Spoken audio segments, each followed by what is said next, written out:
basically just tell you guys, my name is Gary Nash. And the mayor's coming too, right? So I'm 40 years old, and I was living in the Tuff Shed community. The community in the beginning was really close knit, and they would back each other up to the end of the earth. Since being in here, we've had numerous staff that have purposely bullied and picked on mentally challenged and mentally ill people that reside here.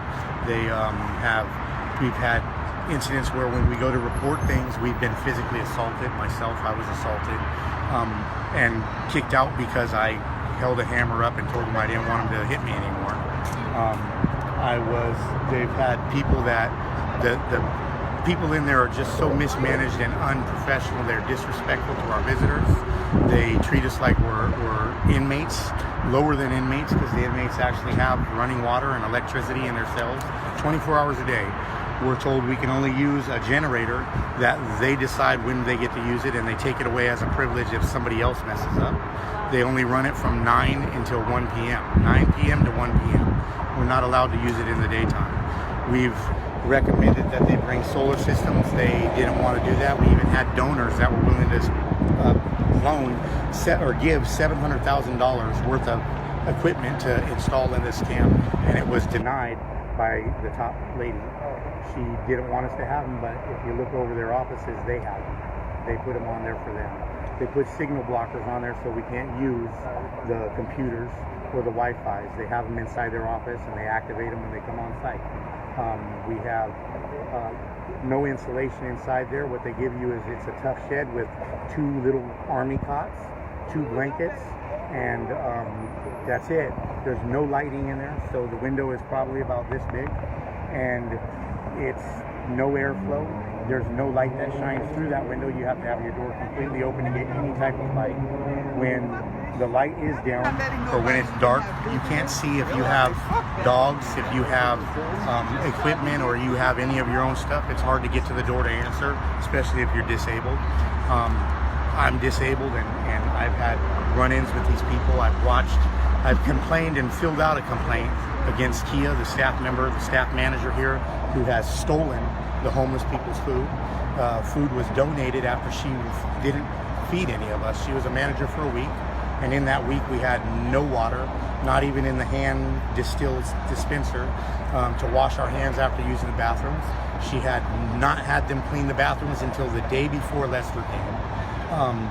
We had no food, to where 2.5 days people were without food. I had to call another church, and I had to call a nonprofit organization like this to donate some food, and they came with droves of food, piled it high, and in that food there was boxes of pizza, 7 boxes of pizza. She gave 2 boxes of pizza to the homeless people and took 5 of them and set them in her car. Wow. Later on, her and the security guard, Donald, they separated the pizzas and they took them home for them. The food was supposed to be provided for the homeless people. The things here are for the homeless people. The generator's supposed to be provided for the homeless people. You have people that are signed with ankle monitors or heart conditions or breathing machines. My mother has COPD. My mother has breast, chest, and lung cancer, as well as stomach cancer. She uses breathing machines. There's other people in here who go through chemotherapy now and have machines, and they shut the generators down to where we're forced to be in pain and suffering. If we don't charge the monitor, it takes 2.5 hours to charge, then I'm unable to comply with the state law that's required by my parole agent. They knew this when they signed the paper to come in here. They took that responsibility on once they allowed me to live here and permanently sign that paper. They've taken those privileges away from us. Now we have a curfew at 8 o'clock. We have security guards that are hired from an outside agency that enforce rules with no nighttime manager. They're the management. They tell us what we can and can't do, when we can and can't go. If we leave and they decide they don't want to open the gate, we're stuck out there. Half the time you'll find them at the tables here asleep. We wanted to be self-sufficient and bring our own generators in.